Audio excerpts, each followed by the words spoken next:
अस्सलाम वालेकुम दोस्तों, कैसे हैं आप लोग। उम्मीद है आप सब अच्छे रहे हों, खुश रहे हों।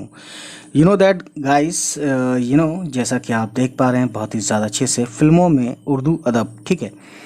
तो हम आज पढ़ेंगे और देखेंगे।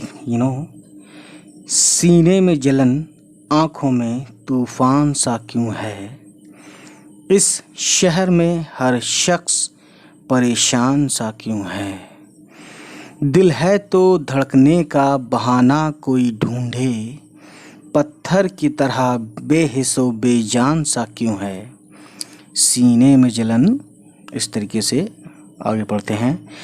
तन्हाई की ये कौन सी मंजिल है रफ़ीक़ों, ताहिद नज़र एक बयाबान सा क्यों है। क्या कोई नई बात नज़र आई है हम में, आईना हमें देख के हैरान सा क्यों है। सीने में जलन, आँखों में तूफ़ान सा क्यों है।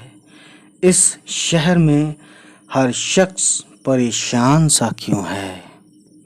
और गाइस, शायर का नाम है शहरयार साहब। ठीक गाइस, ये उर्दू के बहुत बड़े पोएट रहे हैं, प्रोफेसर थे ये अलीगढ़ मुस्लिम यूनिवर्सिटी में उर्दू के। ठीक है, बहुत कुछ थे ये उर्दू के। बहरहाल, तो कमेंट करके बताएं कि ये वीडियो आपको कैसी लगी। चलिए मिलते हैं आपसे, बाय बाय, टेक केयर।